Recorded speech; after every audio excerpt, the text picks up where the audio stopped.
오늘 로마서 5장 12절에서 21절 말씀을 근거로 오직 예수님 한 분께 초점을 맞추라 라는 제목으로 하나님 말씀 증거하겠습니다. 완전한 복음 로마서 강의 14번째 시간입니다. 우리가 이 땅을 살아가는 동안에 우리의 존재의 이유와 목적을 분명히 알고 우리가 열매 맺는 은혜가 있길 바랍니다. 우리가 살아가는 이유와 목적은 꽃을 위해 살아가는 것이 아니라 또 잎사귀가 무성한 삶이 아니라 우리가 분명하게 열매를 맺는 것입니다. 그 열매가 무엇입니까? 예수님을 믿고 예수님 때문에 변화된 나의 모습, 구원받은 나의 모습이 바로 열매인 것입니다. 또 두 번째 열매는 나를 통해서 또 다른 영혼이 구원을 받는 것, 복음의 열매, 그 의의 열매를 우리가 맺으며 이 땅에 살아가는 것입니다. 우리가 그 열매가 없다면 우리 하나님께 그 열매를 구하고 또 창조주 하나님 앞에 서 있을 때 그 열매 맺는 삶을 살아가게 될 줄을 믿습니다. 또 그 주님께서 우리 가운데 열매를 요구하실 때가 있습니다. 그럴 때 때가 아니라고, 열매는 내가 맺는다고 이렇게 하는 것이 말라 죽는 그 무화과 나무의 모습 아닙니까? 우리의 모습은 어떻습니까? 주님께서 우리 가운데 열매를 요구하실 때 열매가 있으면 아멘 주여 여기 열매가 있습니다 드릴 것이고, 또 열매가 없다면 주여 나에게 열매가 없습니다, 창조주 하나님 나에게 열매를 주옵소서 라고 할 때 우리 주님께서 우리 가운데 열매를 주실 것입니다. 그 근본은 바로 하나님이시죠. 내 스스로가 열매를 맺는 것이 아니라 주님께 붙어있을 때 우리가 열매를 맺는 삶을 살아가게 될 줄 믿습니다. 모든 주권자가 하나님이십니다. 하나님이 나의 주인이십니다. 이것을 우리가 믿고 살아가는 귀한 삶을 살아가는 은혜가 있길 바랍니다. 오늘 말씀에 중요한 원리 하나가 등장을 합니다. 그것은 바로 대표성의 원리입니다. 이것을 우리가 잘 이해를 해야 됩니다. 대표성의 원리의 가장 핵심은 바로 원죄론입니다. 원죄론에 대해서 한 번쯤은 다 들어보셨을 것입니다. 아담 한 사람이 하나님의 말씀을 어기고 죄를 범했습니다. 먹지 말라고 한 선악과를 따 먹게 되었죠. 그런데 그것은 아담 한 사람의 죄가 아니라 그 죄로 인해서 후손들이 그 원죄를 가지고 태어나서 모든 인류가 다 죄를 가지고 태어나게 됐다는 것입니다. 그래서 바울은 모든 사람이 죄를 범하였으며 하나님의 영광에 이르지 못하더니 이렇게 이야기를 하는데, 바울이 어떻게 한 사람 한 사람들을 다 알 수 있을까요? 다 죄인이라는 것을 어떻게 알 수 있느냐? 사실 우리 가운데 원죄가 있기 때문에 모든 사람은 아무리 선한 일을 하고 죄를 하나도 안 짓는 사람이 설사 있다 할지라도 그 안에는 원죄가 있기 때문에 그 죄로 인해서 결국에는 멸망당할 수밖에 없는 존재라는 것입니다. 그래서 그런 말들을 여러분들 들어보셨습니까? 죄를 지어서 죄인이 된 것이 아니라 죄인이기 때문에 죄를 짓는다라는 것입니다. 좋은 나무에서 나쁜 열매를 맺을 수 없고 또 나쁜 나무에서 좋은 열매를 맺을 수 없음과 마찬가지로 우리는 다 죄인이기 때문에 죄의 열매를 맺을 수밖에 없는 존재가 되었다라는 것입니다. 이 원죄 이론에 대해서 들을 때 종종 반박하는 사람도 있을 것입니다. 아니, 아담이 죄를 지었는데 한 번도 본 적이 없는 아담이 개인적으로 죄를 지은 건데 그 죄가 왜 나에게까지 그 죄를 왜 덮어씌우려고 하느냐, 억울하다 라고 이렇게 이야기할 분도 있을 것입니다. 심지어는 신학자들도 이 원죄 이론에 대해서 부정하는 사람들이 있죠. 그 죄는 아담의 개인적인 죄다, 그리고 사람이 죄를 짓는 이 죄로 인해서 심판을 받는 것은 다 개인의 죄로 인해서 심판을 받는 것이다 라고 이렇게 주장하는 사람이 있습니다. 그러나 성경은 그렇게 말씀하고 있는 것이 아니죠. 오늘 본 말씀을 통해서 분명하게 원죄 이론에 대해서 이야기를 하고 있는 것입니다. 12절 말씀을 같이 한번 읽어보겠습니다. 12절 말씀 시작. 그러므로 한 사람으로 말미암아 죄가 세상에 들어오고 죄로 말미암아 사망이 들어왔나니 이와 같이 모든 사람이 죄를 지었으므로 사망이 모든 사람에게 이르렀느니라. 아멘. 이 대표성의 원리, 또 원죄론, 이것을 다른 말로 하면 한 사람 이론이라고 또 이야기도 합니다. 한 사람이 죄를 범하였음에 모든 사람이 다 죄를 범하게 된 것이다 라고 이렇게 얘기를 하는 것이죠. 이것을 어떻게 보면 다 100% 이해를 할 수는 없을 것입니다. 하지만 다 이해를 할 수 없지만 100%는 아니지만 좀 이해하기 쉽게 이 코로나에 대한 것을 예로 들어보면 어떻습니까? 우리 코로나로 인해서 전 세계가 참 어려움을 겪고 있죠, 지금까지도. 근데 코로나를 처음에 어떤 병이라고 불렀죠? 우한 폐렴이라고 이렇게 불렀습니다. 우한에서 어떤 사람 몇 명이서 이 박쥐를 먹었죠. 근데 박쥐를 뭐 구워 먹었는지 삶아 먹었는지 날 것으로 먹었는지 모르겠습니다. 근데 그 박쥐를 먹었습니다. 근데 박쥐를 먹을 때 이 우한에 있는 사람들은 그때만 먹은 게 아니라 예전부터 먹어왔죠. 근데 어느 순간에선가 이 바이러스가 있는, 코로나 바이러스가 있는 박쥐를 잘못 먹은 사람이 있었던 겁니다. 그러니까 한 사람이 그걸 잘못 먹었어요. 그래서 그 사람이 병에 걸린 거죠. 근데 문제는 그 사람 한 사람을 통해서 만나는 사람들이 병에 걸리고 또 만나는 사람들이 병에 걸리고 그 효과가 전 세계까지 퍼지는 일들이 일어나게 됐다는 것입니다. 이것이 어떻게 보면 한 사람 이론에, 대표성 이론에 포함될 수도 있겠다라고 이렇게 생각이 됩니다. 하지만 100%는 아니겠죠. 아마 이 원죄론에 대해서 100% 이해할 수 있는 사람은 없을 것입니다. 내가 이해를 하지 못한다고 해서, 그렇다고 해서 그 이론이 없는 것은 아니라는 거예요. 그게 틀린 것은 아니다라는 것입니다. 사람들은 종종 내가 맞으면 맞고 내가 틀리면 틀리고 이렇게 생각을 합니다. 하지만 그렇지 않습니다. 우리의 기준은 언제나 성경이 되어야 된다는 것입니다. 우리가 다 이해할 수 없는 것이죠. 다 판단할 수 없는 것이죠. 하나님 말씀 앞에 우리가 이해되지 않는 것들이 사실은 더 많을 것입니다. 그렇기 때문에 우리는 하나님 앞에 엎드릴 수밖에 없는 것이죠. 저도 마찬가지입니다. 주일날 말씀을 통해서 그 말씀을 들으면 내가 이토록 말씀을 몰랐나? 깨지고 엎드리는 경우가 너무 많습니다. 지난 주일날도 이 무화과 나무의 그 비유에 대해서, 비유가 아니죠, 실제적인 그 일이었죠. 그에 대해서 말씀을 들으면서 저는 너무나도 몰랐구나. 내가 정말 몰랐습니다. 내가 틀렸습니다. 하나님 앞에 엎드릴 수밖에 없었다는 것입니다. 우리는 하나님에 대해서 다 이해할 수 없습니다. 그렇기 때문에 늘 겸손할 수밖에 없는 것이고 하나님 말씀 앞에 늘 굴복하고 순종할 수밖에 없는 것입니다. 이 원죄 이론에 대해서도 마찬가지죠. 이 대표성에 대한 원리. 하지만 우리가 다 이해는 할 수 없지만 그것에 대해서 우리가 수용하고 받아들여야 된다는 거예요. 그것이 바로 성경이기 때문에 그렇다는 것입니다. 그렇다면 왜 이 대표성의 원리에 대해서 인정을 하는 것이 이토록 중요하느냐라는 것입니다. 이 원죄론에 대해서 이해하지 못하면 사실은 십자가에 대해서도, 예수님의 십자가에 대해서도 사실은 받아들일 수 없다는 겁니다.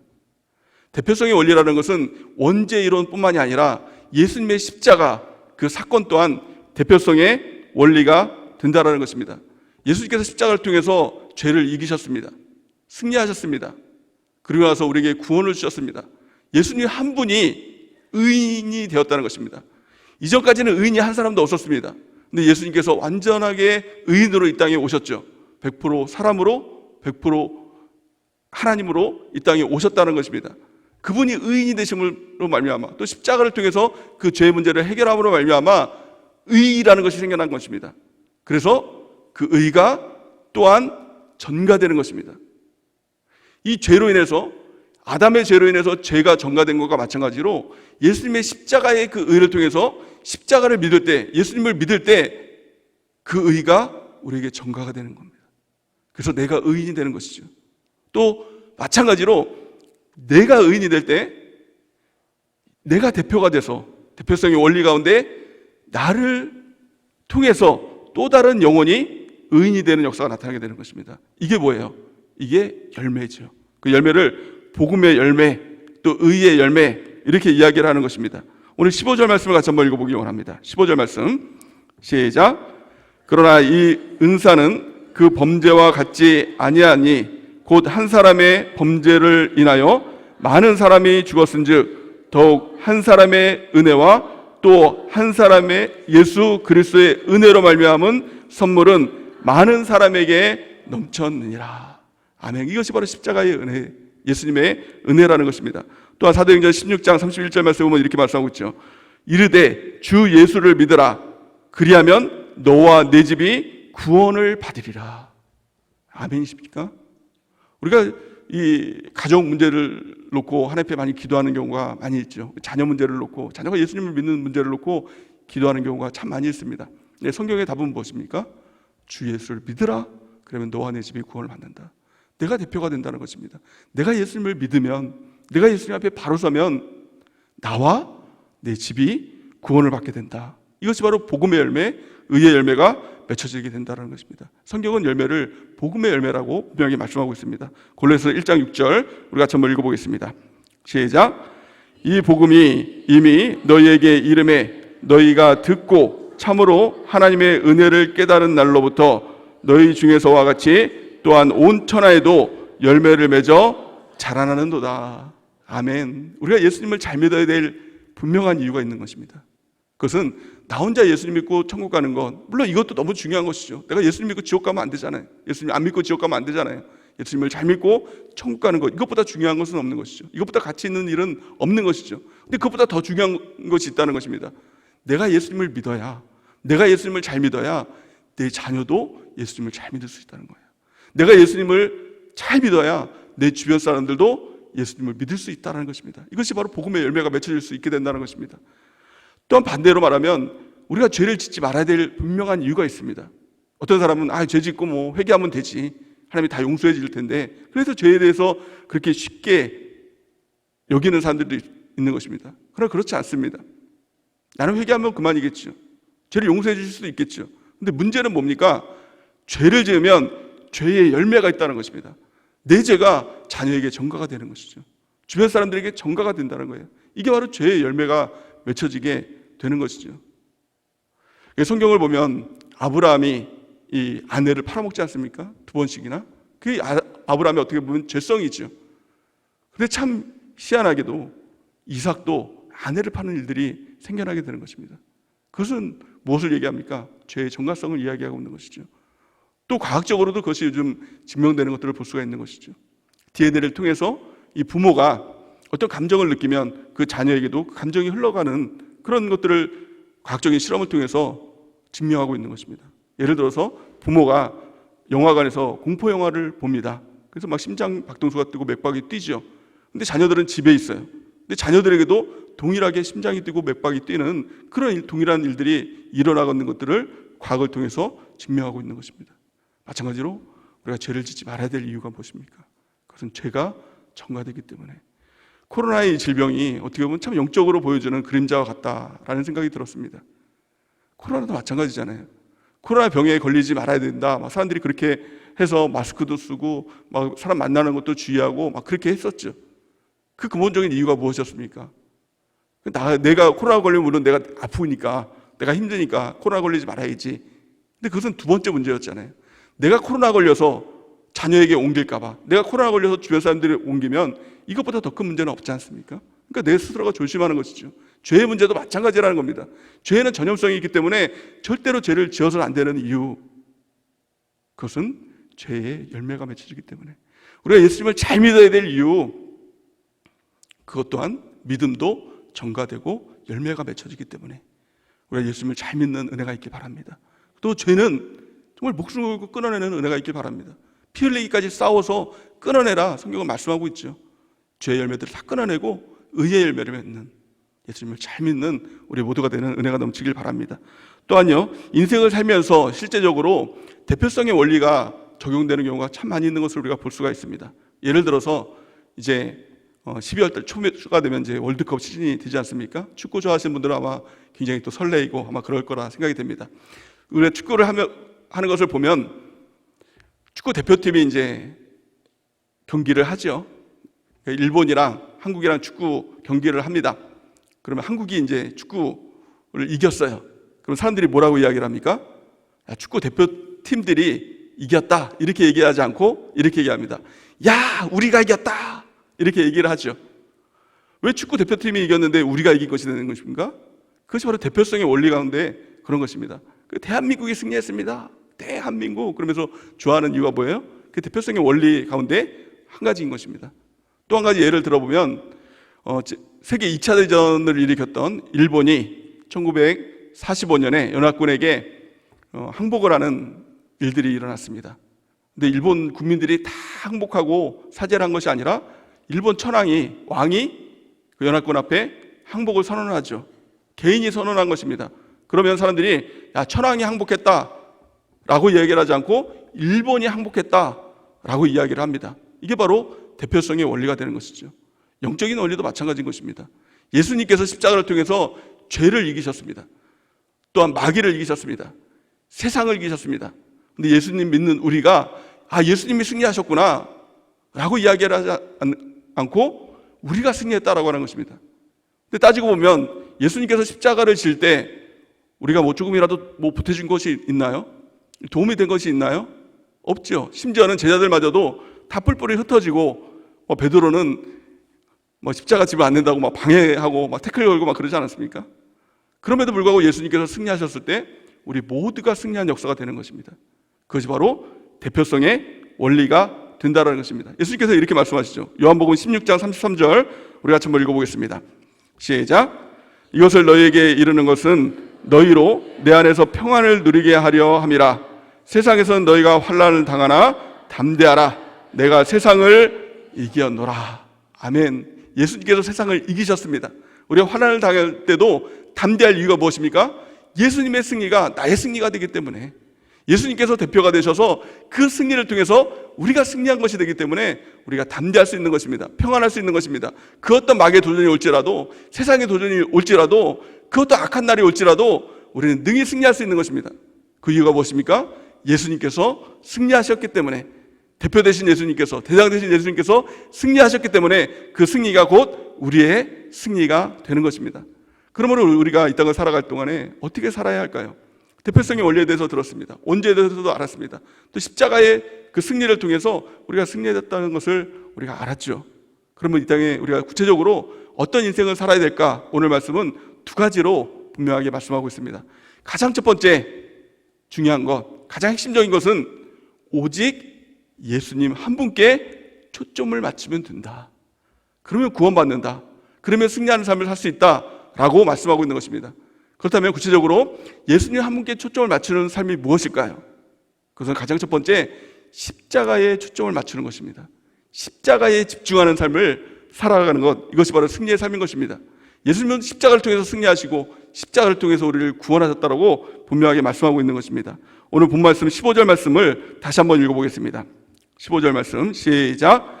그러나 의 은사는 그 범죄함과 같지 아니하니 곧 한 사람의 범죄로 인하여 많은 사람이 죽었은즉 더욱 하나님의 은혜와 또한 한 사람 예수 그리스도의 은혜로 말미암은 선물은 많은 사람에게 넘쳤느니라. 아멘. 여기서 말하는 이 은사, 이 은혜, 이것이 무엇입니까? 이것이 바로 예수님의 십자가이다라는 것입니다. 그리스도의 십자가 안에서 구원의 은혜를 우리가 얻게 되는 것입니다. 또 17절 18절 말씀 같이 한번 보겠습니다. 시작. 한 사람의 범죄로 말미암아 사망이 그 한 사람을 통하여 왕노릇하였은즉 더욱 은혜와 의의 선물을 넘치게 받은 자들은 한 분 예수 그리스도를 통하여 생명 안에서 왕노릇하리로다. 그런즉 한 범죄로 많은 사람이 정죄에 이른 것 같이 한 의로운 행위로 말미암아 많은 사람이 의롭다 하심을 받아 생명에 이르렀느니라. 아멘. 한 의로운 행위로 말미암아, 예수님의 십자가의 그 행위로 말미암아 많은 사람이 의롭다 하심을 받아 생명에 이르게 됐다라는 것을 말씀하고 있는 것입니다. 우리의 죄를 씻기는 오직 한 가지, 십자가밖에 없는 것입니다. 십자가에 더 집중하고 십자가 붙드는 삶을 살아가야 한다는 것입니다. 여러분들 십자가를 얼마나 묵상하고 또 십자가에 대해서 얼마나 집중하고 있는 것입니다. 예수님께서 이 땅에 이기셨다라고 말씀하고 있죠. 죄를 이기시고 마귀를 이기시고 또 세상을 이기셨다라고 말씀하고 있습니다. 근데 예수님께서 이 땅을 이기실 때 무엇을 통해서 이기셨느냐? 한 가지를 말씀합니다. 십자가로 이기셨다라고 분명하게 말씀하고 있습니다. 골로새서 2장 15절 우리 같이 한번 읽어보겠습니다.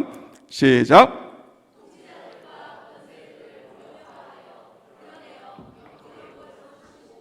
십자가로 그들을 이기셨느니라. 아멘. 우리가 붙들 것은 오직 예수님의 십자가를 붙드는 것입니다. 십자가를 붙들 때 예수님께서 십자가를 통해서 마귀를 이기셨던 것처럼 우리도 십자가를 붙들면 마귀를 이길 수 있고 세상을 이길 수 있다는 것입니다. 이것을 알았던 이 바울은 오직 십자가만 내가 자랑하겠다. 오직 내가 십자가만 알겠다. 나머지 알고 있었던 건 다 버려버리고 오직 십자가 하나만 붙들겠다라고 고백하고 있는 것입니다. 갈라디아서 6장 14절 같이 한번 읽어보겠습니다. 시작. 그러나 내게는 우리 주 예수 그리스도의 십자가 외에 결코 자랑할 것이 없으니 그리스도로 말미암아 세상이 나를 대하여 십자가에 못 박히고 내가 또한 세상을 대하여 그러하니라. 아멘. 고린도서 2장 2절 시작. 내가 너희 중에서 예수 그리스도와 그가 십자가에 못 박히신 것 외에는 아무것도 알지 아니하기로 작정하였느니라. 아멘. 우리도 이 바울과 같이 십자가를 붙들고 십자가만 자랑하고 오직 십자가에 집중하고 십자가에 초점을 맞추는 귀한 은혜가 있길 바랍니다. 그렇다면 십자가에 집중한다는 것이 무엇일까요? 십자가 설교를 하고 십자가를 붙들어야 됩니다, 이렇게 설교를 하면 이제 어떤 사람들은 이제 기독교 백화점을 갑니다. 그래서 이제 십자가를 사지요. 십자가 목걸이를 산다든가, 또 십자가 장식을 산다든가, 또 집에 걸어놓을 십자가를 삽니다. 십자가만 바라봅니다. 또 십자가를 바라보고 십자가만 묵상하면 그 십자가 붙드는 것인 줄 압니다. 또 어떤 사람은 이 십자가 성호를 자꾸 그어댑니다. 그래서 무슨 일만 있으면 자꾸 십자가를 그어대고, 또 어떤 먹으려고 그러면 또 여기에 병균이 없나 그러면 자꾸 십자가를 그어대고, 십자가를 자꾸 그어댑니다. 천주교처럼 자꾸 어떤 사람은 자꾸 이 몸에다가 자꾸 십자가를 그어대죠. 이 성호를 긋는다라고 해서 그 십자가가 무엇인가 능력이 있는 줄 알고, 그 십자가 형상이 무엇이 능력인 줄 알고 자꾸 십자가를 들이댑니다. 그래서 우리가 이게 유머 중에서 그런 유머도 있지 않습니까? 자꾸 마귀에게 십자가를 막 들이대니까 마귀가 내가 그럴 줄 알고 내가 교회를 다니기 시작했다 막 그러면서 그걸 이겨내는 것들을 볼 수가 있지 않습니까? 그 십자가 자체가 능력 있는 것이 아닙니다. 십자가를 자꾸 생각한다고 해서 그 십자가의 어떤 아픔, 고통, 그것을 생각한다고 해서 능력 있는 것이 아닙니다. 자꾸 꿈에도 십자가 그려고 자꾸 십자가만 자꾸 그려대고 막 그래서 그 능력이 있다는 것이 아니라는 것입니다. 십자가에 집중한다는 것은 진정한 십자가의 의미를 알고 그 안에 들어가는 것입니다. 십자가의 의미가 무엇입니까? 그것이 바로 갈라디아서 2장 20절 말씀입니다. 우리 같이 한번 읽어보겠습니다. 시작. 내가 그리스도와 함께 십자가에 못 박혔나니 그런즉 이제는 내가 사는 것이 아니요 오직 내 안에 그리스도께서 사시는 것이라. 이제 내가 육체 가운데 사는 것은 나를 사랑하사 나를 위하여 자기 자신을 버리신 하나님의 아들을 믿는 믿음 안에서 사는 것이니라. 아멘. 십자가의 의미가 무엇입니까? 예수님께서 십자가에 달려 돌아가셨죠. 근데 그 예수님만 돌아가신 것이 아니라, 예수님만 죽은 것이 아니라 그 의미가 무엇입니까? 예수님과 함께 나도 십자가에 달려 죽었다는 것입니다. 십자가를 묵상한다는 것은 나도 죽었다는 겁니다. 예수님이 죽으실 때 나도 죽었다. 나도 죽었다. 무엇이 죽은 것입니까? 나의 죄성들이 죽었다. 나의 세상성들이 죽었다. 나의 나된 것이 다 죽었다는 겁니다. 나를 주장했던 건 이것이 죽었다는 것입니다. 내가 옳다라고 생각했던 건 이거 다 죽었다는 것입니다. 내가 맞고 내 생각이 다 옳고 이런 것들이 다 죽었다는 것입니다. 그리고 나서 내 안에 이제는 예수님이 사십니다. 이 고백 가운데 살아가는 것입니다. 우리가 열매 맺는다는 것은 무엇입니까? 죄의 열매가 무엇입니까? 다 죄된 나로부터 나오는 열매입니다. 다른 데로부터 나오는 열매가 아니라 죄된 나로부터 나온 열매예요. 열매를 끊어내야 되죠. 뭘 통해 끊어냅니까? 십자가를 통해서. 예수님이 죽으셨을 때 나도 죽었다는 것을 우리가 믿는 것, 이것을 인정하고 받아들이는 것, 이것을 고백하고 이 믿음 가운데 살아가는 것, 이것이 바로 십자가를 붙드는 것입니다. 또한 이제는 내가 사는 것이 아니요 내 안에 예수님께서 사십니다. 이제 내가 사는 것은 나를 위하여 자기 목숨을 버리신 예수님을 위해 살아가는 것입니다. 이 고백 가운데, 이 믿음 가운데 살아가는 것, 이것이 바로 십자가 붙들고 사는 삶이고, 이 삶이 바로 믿음으로 사는 삶이라는 것입니다. 나는 죽었습니다. 이것들을 우리가 날마다 고백하며 십자가 붙들고 살아가는 은혜가 있길 바랍니다. 사도 바울은 이렇게 고백을 하죠. 나는 날마다 죽노라. 이 고백은 내 스스로 나는 죽었어, 내 고집도 죽었어, 내 혈기도 죽었어, 이렇게 자기 안에 암시라고 또 이렇게 그렇게 하는 것이 아니라, 자기 암시를 하는 것이 아니라 십자가 묵상했다는 거예요. 예수님이 십자가에 달려 돌아가실 때 나도 예수님과 함께 나는 죽은 사람입니다. 나는 날마다 죽노라. 이제는 내 안에 예수님이 사십니다. 내가 이제 사는 것은 나를 위하여 자기 목숨을 버리신 예수 위에 사는 것입니다. 이 믿음으로 살아가는 삶, 이것이 바로 날마다 십자가 붙들고 사는 삶, 날마다 나는 죽는 삶, 이 삶이라는 것입니다. 이 삶을 살아갈 때 십자가로 인한 승리, 십자가로 인한 구원, 그 능력이 우리 가운데 나타나게 될 줄 믿습니다. 두 번째, 예수님께 초점을 맞춘다는 삶이, 그 삶, 구체적인 삶이 무엇일까요? 그것은 바로 예수님 한 분께 붙어있는 삶이다 라는 것을 오늘 성경은 우리 가운데 말씀하고 있습니다. 우리 21절 말씀 같이 한번 읽어보겠습니다. 21절 시작.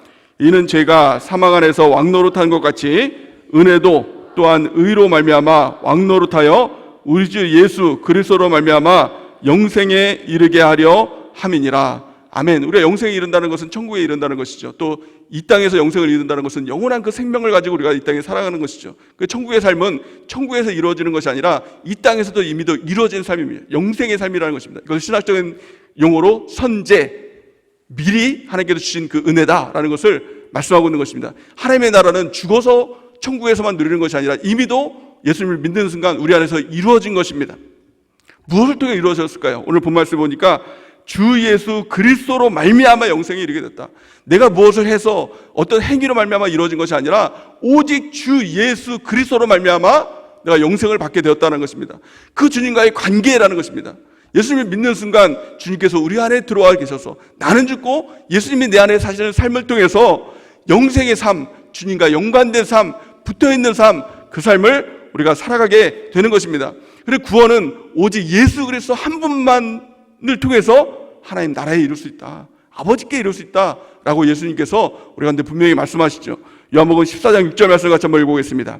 시작. 예수께서 이르시되 내가 곧 길이요 진리요 생명이니 나로 말미암지 않고는 아버지께로 올 자가 없느니라. 아멘. 오직 예수님만이 길이요 진리요 생명 되신 그 우리의 하나님이신 것입니다. 예수님으로 말미암아 우리가 하나님께로 갈 수 있는 것이고 하나님 나라가 우리 가운데 이루어지는 것입니다. 그 주님께 우리가 붙어 있어야 된다는 것입니다. 붙어 있어야 그 생명이 우리 가운데 흘러들어오게 되고 그 생명으로 말미암아 내가 변화되는 열매가 맺혀지게 되고 나를 통해서 또 다른 영혼이 구원되는 열매가 맺혀지게 되는 것입니다. 열매 맺는 비결 단 한 가지밖에 없습니다. 주님께 붙어 있는 것. 그러면 주님으로부터 그 열매가 우리 가운데서 맺어지게 되는 일들이 이루어지게 되는 것입니다. 요한복음 15장 4절에서 5절 우리 같이 한번 읽어보겠습니다. 시작. 내 안에 거하라 나도 너희 안에 거하리라. 가지가 포도나무에 붙어있지 아니하면 스스로 열매를 맺을 수 없음 같이 너희도 내 안에 있지 아니하면 그러하리라. 나는 포도나무요 너희는 가지라. 그가 내 안에 내가 그 안에 거하면 사람이 열매를 많이 맺나니 나를 떠나서는 너희가 아무것도 할 수 없음이라. 아멘. 우리가 주님을 떠나서 우리가 아무것도 할 수 없는 존재다. 이것을 깨닫는 것이 너무 중요한 것입니다. 주님 안에 거하면, 주님께 붙어 있으면 우리는 내게 능력 주신 자리에서 내가 무엇이든지 할 수 있는 존재가 되지만 주님께로부터 분리되고 주님께로부터 떨어지면 우리는 아무것도 할 수 없는 존재라는 것, 우리가 이것을 분명히 알아야 되는 것입니다. 그래서 더 주님께 가까이 우리가 주님께 붙어 있는 은혜가 있기를 바랍니다. 주님께 붙어 있는 것이 무엇입니까? 그것은 주님의 말씀, 하나님의 말씀, 그 말씀 성경에 붙어 있는 것. 또 두 번째, 하나님 예수님의 영이신 성령께 붙어 있는 것. 또한 예수님의 몸이신 교회에 붙어 있는 것. 이것이 주님께 붙어 있는 것이죠. 근데 우리가 주의해야 될 것이 하나가 있습니다. 이 붙어 있는다는 것을 행위주의로 우리가 빠져들어가면 또다시 행위주의를 통한 이 구원이 없는 일들이 일어나게 되는 것이죠. 이 바울이 끊임없이 얘기했던 것이 무엇입니까? 이 로마서 말씀을 통해서 유대인과 바리새인들을 통해서 행위가 아니라 믿음이다 라는 것들을 이야기하고 있는 것이죠.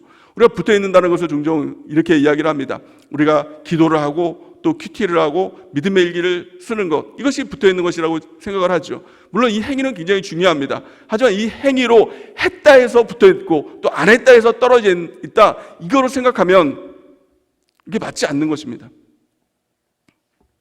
어떤 사람은 내가 큐티를 열심히 했으니까 붙어 있는 거지, 또 큐티를 또 몇 번 안 했어요, 그럼 내가 떨어져 있는 거다, 이렇게 생각을 하는 것이죠. 하지만 이것은 어떻게 보면 반은 맞다라고 생각하지만 또 맞지 않는 것입니다. 물론 형식은 중요합니다. 우리가 큐티를 하는 것, 기도를 하는 것, 또 믿음의 일기를 쓰는 것은 매우 중요하죠. 근데 중요한 것은 행위가 아니라는 거예요. 행위에 치우쳤던 사람들, 이 사람들이 유대인들이었고 바리새인들이었습니다. 예수님은 그들을 인정하지 않았죠. 바울도 그들을 인정하지 않았습니다. 중요한 것은 그것을 하는 의미라는 것입니다. 우리가 교회 큐티를 합니까? 예수님께 초점을 맞추기 위해서예요. 우리가 왜 기도를 합니까? 예수님께 초점을 맞추기 위해서, 예수님과 연관되기 위해서. 우리가 왜 믿음의 일기를 씁니까? 예수님과 초점을 맞추기 위해서. 또 그렇게 살지 못했던 삶을 회개하고 다시 결단하기 위해서 우리가 믿음의 일기를 쓰는 것이죠. 그런데 우리가 했다 안 했다로 치우치다 보면 이것은 다 행위주의가 되고 결국에는 내가 떨어져 있는 것도 모르고 그렇게 살다가 마침내 천국문 앞에서 예수님께서 내가 너를 도무지 알지 못하겠다 라고 이야기를 들으면 그 사람은 빼박 지옥인 것이죠. 가장 중요한 것은 뭐예요? 그 그 가운데 예수님을 만나는 것입니다. 예수님 한 분께 초점을 맞추는 것이죠. 예수님을 바라보는 것이죠. 그것이 중요한 것입니다. 구체적으로 예수님을 바라보는 삶이 무엇일까요? 성경은 하박국 선지자를 통해서 예수님께 집중하는 삶, 하나님께 집중하는 삶, 하나님께 초점을 맞추는 삶이 무엇인가를 보여주고 있습니다. 우리가 예를 들면 이런 것이죠. 학창 시절 때 여러분들이 그거 해보셨습니까? 돋보기를 이렇게 종이를 태우는 거 해보셨습니까? 이게 바로 초점을 맞추는 거죠. 햇빛을 받아서 돋보기로 한 곳에만 집중하는 것이죠. 그러면 그것이 이 종이가 태워지는 그런 일들이 일어나지 않습니까? 우리 신앙도 마찬가지입니다. 우리의 모든 관심을 한 분 예수 그리스도께 집중하는 것, 그것입니다. 그것이 바로 하박국 말씀 3장 17절에서 19절 말씀 같이 한번 읽어보겠습니다. 시작. 비록 무화과나무가 무성하지 못하며 포도나무가 열매가 없으며 감람나무에 소출이 없으며 밭에 먹을 것이 없으며 우리의 양이 없으며 외양간에 소가 없을지라도 나는 여호와로 말미암아 즐거워하며 나의 구원의 하나님으로 말미암아 기뻐하리로다. 주 여호와는 나의 힘이시라. 나의 발을 사슴과 같게 하사 나를 나의 높은 곳으로 다니게 하시리로다. 이 노래는 지휘하는 사람을 위하여 내 수금에 맞춘 것이라. 아멘. 모든 것이 아무것도 없어도 내가 원하는 것, 내가 가지고 싶었던 것, 내가 되고 싶었던 것 아무것도 없어도 여호와로 말미암아 기뻐하며 그 구원의 하나님으로 말미암아 내가 즐거워하리로다. 오직 주님으로 인해서 우리의 마음에 기쁨을 얻는 것, 오직 주님으로 인해서 그 힘을 얻는 것. 아무도 없어도, 아무것도 없어도, 열매가 잎사귀가 없어도, 꽃이 없어도 오직 주님 한 분만으로 내가 기뻐하며 만족합니다. 이 마음이 있을 때 그 마음을 통해서 우리 주님께서 열매를 주시고 열매를 통해서 우리의 구원의 역사들이 이루어지게 될 줄 믿습니다. 이것이 바로 십자가를 붙드는 것이죠. 나는 죽었습니다. 내가 원했던 것, 내가 갖고 싶었던 것들, 또 내가 되고 싶었던 것들, 이 모든 내 자신은 다 죽었습니다. 오직 예수님 한 분 내가 붙들고 그 믿음으로 살아가겠습니다. 이 고백 가지고 십자가 붙들고 또 예수님께 붙어서 그 풍성한 열매를 맺고 우리가 구원에 이르는 귀한 삶을 살아가는 은혜가 넘치기를 예수님의 이름으로 간절히 축원해 드립니다.